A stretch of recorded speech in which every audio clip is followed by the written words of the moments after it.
Hi dears, welcome back. ನಾನು cilia. ಇವತ್ತಿನ ವಿಡಿಯೋದಲ್ಲಿ ತುಂಬ ರುಚಿಕರವಾದಂತಹ ಒಂದು ಎಗ್ ರೈಸ್ ರೆಸಿಪಿಯನ್ನು ನಿಮಗೆ ತೋರಿಸ್ತಾ ಇದ್ದೀನಿ. ನಮ್ಮ ಮನೆಯಲ್ಲೇ ಇರುವಂತಹ ಕೆಲವೊಂದು ಐಟಮ್ಸನ್ನು ಉಪಯೋಗಿಸಿ ಈಸಿಯಾಗಿ ನಮಗೆ ಮಾಡಬಹುದಾದಂತಹ ಎಗ್ ರೈಸ್ ಮಕ್ಕಳಿಗೆ ಲಂಚ್ ಬಾಕ್ಸಿಗೆ ಕೊಟ್ಟು ಕಳಿಸಲಿಕ್ಕೆ, ನಾವಿವಾಗ ಮನೆಯಿಂದ ಯಾರಾದರೂ ಆಫೀಸಿಗೆಲ್ಲ ಹೋಗುವಾಗ ಬಾಕ್ಸಲ್ಲಿ ಕೊಂಡೋಗ್ಲಿಕ್ಕೆಲ್ಲ ಇದು ತುಂಬಾ ಒಳ್ಳೆಯದು. ಅದೇ ರೀತಿ ಸಡನ್ನಾಗಿ ನಮ್ಮ ಮನೆಗೆ ನೆಂಟರು ಬಂದಾಗ ಏನಾದರೂ ಸ್ಪೆಷಲಾಗಿ ಮಾಡಬೇಕು ಅಂದರೆ ಮೊಟ್ಟೆ ಒಂದಿದ್ರೆ ನಮಗೆ ಈಸಿಯಾಗಿ ಮಾಡಬಹುದಾದಂತಹ ಈ ರೈಸ್ ಸ್ಕಿಪ್ ಮಾಡದೆ ವಿಡಿಯೋ ಫುಲ್ ನೋಡಿ. ನೋಡ್ತಿದ್ದಂಗೆ ಇಷ್ಟ ಆದರೆ ಪ್ಲೀಸ್ ಲೈಕ್ ಮಾಡಿ, ಶೇರ್ ಮಾಡಿ, ನನಗೆ ಕಮೆಂಟ್ ಮಾಡಿ. ಮೊದಲು ನಮಗೆ ಅನ್ನವನ್ನು ರೆಡಿ ಮಾಡ್ಕೋಬೇಕು. ಅದಕ್ಕೋಸ್ಕರ ಒಂದು ಪ್ರೆಷರ್ ಕುಕ್ಕರ್ಗೆ ನಾನು 2 ಕಪ್ ಸೋನಾ ಮಸೂರಿ ಅಕ್ಕಿಯನ್ನು ತಗೊಳ್ತಾ ಇದ್ದೀನಿ.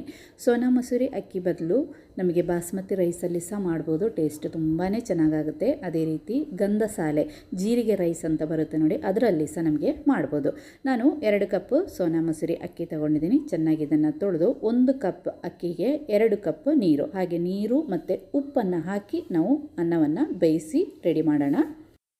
ಅಕ್ಕಿಯನ್ನು ಬೇಯಲಿಕ್ಕೆ ಇಟ್ಟಿದ್ದೀವಿ. ಇನ್ನು ನಮಗೆ ಒಂದು ಬೌಲಿಗೆ ಒಂದು 10 ಬ್ಯಾಡಿಗೆ ಮೆಣಸನ್ನು ತಗೊಂಡಿದ್ದೀನಿ. ಈ ಬ್ಯಾಡಿಗೆ ಮೆಣಸಿಗೆ ನಾವು ಬಿಸಿ ಇರುವ ನೀರನ್ನು ಹಾಕಿ ಇದನ್ನು ನಾವು ನೆನೆಯಲಿಕ್ಕೆ ಬಿಡಬೇಕು. ಒಂದು 15ರಿಂದ 20 ನಿಮಿಷ ಬಿಸಿ ನೀರಲ್ಲಿ ನಮ್ಮದು ಬ್ಯಾಡಿಗೆ ಮೆಣಸು ನೆನೆಯಬೇಕು. ಇನ್ನಿದನ್ನು ಮುಚ್ಚಿ ಒಂದು 15ರಿಂದ 20 ನಿಮಿಷ ಬಿಸಿ ನೀರಲ್ಲಿ ನೆನೆಯಲಿಕ್ಕೆ ಬಿಡೋಣ. ಇನ್ನು ನಮಗೆ ಬೇಕಾದ್ದು ಬೆಳ್ಳುಳ್ಳಿ, ಒಂದು 15ರಿಂದ 20 ಎಸಳು ಬೆಳ್ಳುಳ್ಳಿ ಬೇಕು. ಬೆಳ್ಳುಳ್ಳಿದು ಸಿಪ್ಪೆಯನ್ನೆಲ್ಲ ತೆಗೆದು ರೆಡಿ ಮಾಡೋಣ.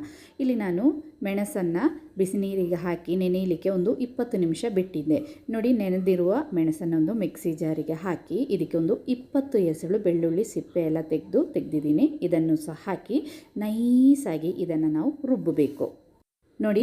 ಇದೇ ರೀತಿ ನೈಸಾಗಿ ಪೇಸ್ಟ್ ಮಾಡ್ಕೋಬೇಕು ಮೆಣಸು ಮತ್ತು ಬೆಳ್ಳುಳ್ಳಿಯನ್ನು. ಈ ಥರ ಪೇಸ್ಟ್ ಮಾಡಿ ಏರ್ ಟೈಟ್ ಕಂಟೈನರಿಗೆ ಹಾಕಿ ನಮಗೆ ಫ್ರಿಜ್ಜಲ್ಲಿ ಒಂದು 15ರಿಂದ 20 ದಿನದವರೆಗೆ ಸ್ಟೋರ್ ಮಾಡಿ ಇಟ್ಕೋಬೋದು. ನಮಗೆ ಇದೇ ರೀತಿ ಎಗ್ ರೈಸ್ ಮಾಡಲು ಮತ್ತು ಪೊಟೆಟೊ ಫ್ರೈ ಮಾಡಲಿಕ್ಕೆಲ್ಲ ನಮಗೆ ಈ ಪೇಸ್ಟನ್ನು ಉಪಯೋಗಿಸ್ಬೋದು ನೋಡಿ. ಪೇಸ್ಟ್ ರೆಡಿ ಮಾಡಿ ಸೈಡಿಗೆ ಇಟ್ಟಿದ್ದೀನಿ. ಇನ್ನು ಒಂದು 3 ಮೊಟ್ಟೆಯನ್ನು ಒಂದು ಬೌಲಿಗೆ ತಗೊಂಡಿದ್ದೀನಿ. ಇದಕ್ಕೆ ಸ್ವಲ್ಪ ಉಪ್ಪು ಮತ್ತು ಸ್ವಲ್ಪ ಪೆಪ್ಪರ್ ಪುಡಿ, ಕರಿಮೆಣಸಿನ ಪುಡಿಯನ್ನು ಹಾಕಿ ಚೆನ್ನಾಗಿ ಮೊಟ್ಟೆಯನ್ನು ಒಂದು ಹ್ಯಾಂಡ್ ವಿಸ್ಕಲ್ಲಿ ನಮಗೆ ಬೀಟ್ ಮಾಡಿ ಇಡೋಣ. ಮೊಟ್ಟೆ ಜಾಸ್ತಿ ಹಾಕಿದರೂ ಪರವಾಗಿಲ್ಲ, ಜಾಸ್ತಿ ಹಾಕಿದರೆ ಟೇಸ್ಟ್ ತುಂಬಾ ಚೆನ್ನಾಗಾಗುತ್ತೆ. ನಾನಿಲ್ಲಿ 3 ಮೊಟ್ಟೆ ಮಾತ್ರ ತಗೊಂಡಿದ್ದೀನಿ. ಇನ್ನು ಇದನ್ನು ಸೈಡಿಗೆ ಇಡೋಣ. ಇನ್ನು ನಮಗೆ ಎಗ್ ರೈಸ್ ಮಾಡಲಿಕ್ಕೆ ಬೇಕಾದ ಪಾತ್ರೆ, ಸ್ವಲ್ಪ ಬಾಯಿ ಅಗಲ ಇರುವ ಪಾತ್ರೆ ಇದ್ದರೆ ಚೆನ್ನಾಗಾಗುತ್ತೆ. ಪಾತ್ರೆ ಚೆನ್ನಾಗಿ ಬಿಸಿ ಆದಮೇಲೆ ಎಣ್ಣೆ ಹಾಕಬೇಕು. ಎಣ್ಣೆ ಸ್ವಲ್ಪ ಜಾಸ್ತಿ ಹಾಕಿದರೆ ಟೇಸ್ಟ್ ಚೆನ್ನಾಗಿರುತ್ತೆ. ಇನ್ನು ಇದಕ್ಕೆ ನಾವು ಫ್ರೆಶ್ ಆಗಿರುವಂತಹ ಕರಿಬೇವು ಸೊಪ್ಪನ್ನು ಫಸ್ಟಿಗೆ ಹಾಕಬೇಕು. ಕರಿಬೇವು ಸೊಪ್ಪನ್ನು ಫಸ್ಟಿಗೆ ಹಾಕೋದ್ರಿಂದ ಒಳ್ಳೆ ಪರಿಮಳ, ಅದೇ ರೀತಿ ಟೇಸ್ಟ್ ಕೂಡ ಚೆನ್ನಾಗಿರುತ್ತೆ. ಇದಕ್ಕೆ ಮೀಡಿಯಮ್ ಸೈಜಿದು ಒಂದು ಈರುಳ್ಳಿಯನ್ನು ಇದೇ ರೀತಿ ಸ್ಲೈಸ್ ಆಗಿ ಕಟ್ ಮಾಡಿ ಹಾಕಬೇಕು. ಹಾಕಿ ಈ ಈರುಳ್ಳಿ ಒಳ್ಳೆ ಬ್ರೌನ್ ಕಲರ್ ಆಗಬೇಕು ನೋಡಿ. ಇದೇ ರೀತಿ ಚೆನ್ನಾಗಿ ಫ್ರೈ ಆಗಬೇಕು, ಆವಾಗ ಟೇಸ್ಟ್ ಚೆನ್ನಾಗಾಗೋದು. ಇನ್ನಿದಕ್ಕೆ ನಾವು ರುಬ್ಬಿ ಇಟ್ಟಿರುವಂತಹ ಮೆಣಸು ಮತ್ತು ಬೆಳ್ಳುಳ್ಳಿ ಪೇಸ್ಟ್ ಇದೆಯಲ್ಲ, ಆ ಪೇಸ್ಟನ್ನು ಸೇರಿಸಬೇಕು. ನಾನಿಲ್ಲಿ ಒಂದು 3 ಚಮಚದಷ್ಟು ಸೇರಿಸಿದ್ದೀನಿ. ನಮಗೆ ಖಾರಕ್ಕೆ ಟೇಸ್ಟಿಗೆ ಎಷ್ಟು ಬೇಕೋ ಅಷ್ಟು ಮಸಾಲೆನ ಇದಕ್ಕೆ ಸೇರಿಸಿ ಚೆನ್ನಾಗಿ ಇದನ್ನು ಫ್ರೈ ಮಾಡಬೇಕು. ಹೈ ಫ್ಲೇಮಲ್ಲಿ ತಳ ಹಿಡಿಬಾರ್ದು, ಈ ಥರ ಮಿಕ್ಸ್ ಮಾಡ್ತಾ ಇರಬೇಕು. ಆ ಎಣ್ಣೆ ನೋಡಿ, ಆ ಮಸಾಲೆಯಿಂದ ಎಣ್ಣೆ ಎಲ್ಲ ಬಿಟ್ಟು ಬರಬೇಕು. ಇನ್ನು ಮಸಾಲೆಗೆ ಬೇಕಾದಷ್ಟು ಉಪ್ಪನ್ನು ಮಾತ್ರ ನಾವು ಇದಕ್ಕೆ ಸೇರಿಸಬೇಕು. ಅನ್ನ ನಾವು ಮಾಡುವಾಗ ಉಪ್ಪಾಕಿ ಅನ್ನವನ್ನು ರೆಡಿ ಮಾಡಿದ್ದೀವಿ. ಅದೇ ರೀತಿ ಮೊಟ್ಟೆಗೂ ಸಹ ನಾವು ಉಪ್ಪಾಕಿ ಮಿಕ್ಸ್ ಮಾಡಿದ್ವಿ. ಈ ಮಸಾಲೆಗೆ ಎಷ್ಟು ಬೇಕೋ ಅಷ್ಟು ಮಾತ್ರ ಉಪ್ಪನ್ನು ಸಹ ಹಾಕಿ ಚೆನ್ನಾಗಿ ಮಿಕ್ಸ್ ಮಾಡಿ ಇದೇ ರೀತಿ ಎಣ್ಣೆ ಬಿಟ್ಟಾದಮೇಲೆ ನಾವು ರೆಡಿ ಮಾಡಿಟ್ಟಿರುವಂತಹ ಮೊಟ್ಟೆ ಇದೆಯಲ್ಲ, ಮೊಟ್ಟೆಯನ್ನು ಇದಕ್ಕೆ ಹಾಕಬೇಕು ನೋಡಿ. ಆ ಮಸಾಲೆಯನ್ನೆಲ್ಲ ಸ್ವಲ್ಪ ಸೈಡಿಗೆ ಮಾಡಿಕೊಂಡು ಆ ಎಣ್ಣೆಗೆ ಡೈರೆಕ್ಟಾಗಿ ಮೊಟ್ಟೆಯನ್ನು ಹಾಕಿ ಒಂದು 2 ಸೆಕೆಂಡ್ ಬಿಡಬೇಕು. ಆಗ ತಳಭಾಗದಲ್ಲಿ ಸ್ವಲ್ಪ ಈ ಥರ ಮೊಟ್ಟೆ ಈ ಥರ ಆಗುತ್ತೆ. ಅದನ್ನು ಸೈಡಿಗೆ ಮಾಡಿ ಇದೇ ರೀತಿ ನಾವು ಮೊಟ್ಟೆಯನ್ನು ಬೇಯಿಸ್ಕೋಬೇಕು.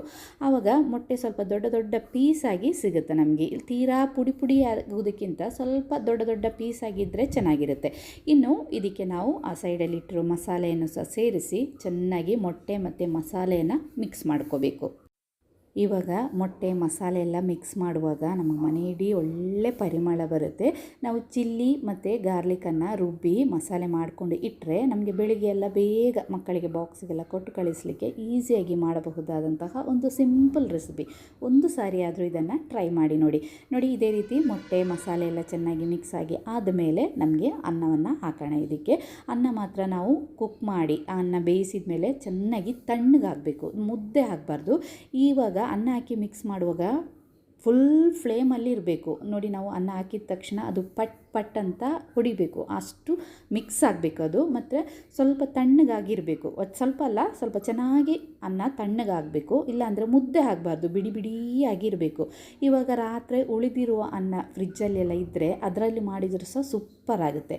ಮಸಾಲೆನೆಲ್ಲ ಚೆನ್ನಾಗಿ ಮಿಕ್ಸ್ ಮಾಡಿ ಸ್ವಲ್ಪ ಲಾಸ್ಟಿಗೆ ಸ್ವಲ್ಪ ಕೊತ್ತಂಬರಿ ಸೊಪ್ಪನ್ನು ಸಹ ಹಾಕಿ ಮಿಕ್ಸ್ ಮಾಡಿದರೆ ಸೂಪರ್ ಟೇಸ್ಟಿಯಾಗಿರುವಂತಹ ನಮ್ಮದು ಎಗ್ ರೈಸ್ ಇಲ್ಲಿ ರೆಡಿ ಆಯಿತು. ಬಿರಿಯಾನಿಗಿಂತ ಈ ಎಗ್ ರೈಸ್ ಟೇಸ್ಟಾಗಿರುತ್ತೆ. ಒಂದು ಸಾರಿ ಟ್ರೈ ಮಾಡಿ ನೋಡಿ.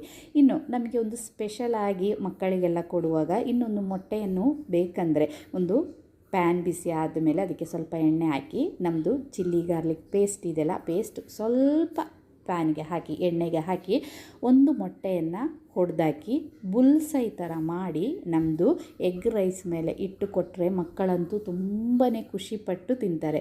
ಇದೇ ರೀತಿ ಒಂದು ಸಾರಿ ಬಾಕ್ಸಿಗೆ ಮಾಡಿಕೊಡಿ, ಪೂರ್ತಿ ಅನ್ನವನ್ನು ಖಾಲಿ ಮಾಡಿಕೊಂಡು ಬರ್ತಾರೆ. ಇದೇ ರೀತಿ ಬುಲ್ಸೈಯನ್ನು ಸಹ ಮಾಡಿ ರೈಸ್ ಮೇಲೆ ಇಟ್ಟು ತಿಂತಾ ಇದ್ದರೆ ಬೇರೆ ಏನು ಬೇಡ, ಟೇಸ್ಟಿ ಎಗ್ ರೈಸ್. ಸಿಂಪಲ್ ಅಂದರೆ ಸಿಂಪಲ್, ಯಾವುದೇ ಸಾಸ್ ಬೇಡ, ಏನು ಬೇಡ, ಈಸಿಯಾಗಿ ಮಾಡ್ಬೋದು. ಒಂದು ಸಾರಿ ಆದರೂ ಟ್ರೈ ಮಾಡಿ ನೋಡಿ. ಇಷ್ಟ ಆದರೆ ಪ್ಲೀಸ್ ಲೈಕ್ ಮಾಡಿ, ನಿಮ್ಮ ಫ್ಯಾಮಿಲಿ ಫ್ರೆಂಡ್ಸಿಗೆಲ್ಲ ಶೇರ್ ಮಾಡಿ.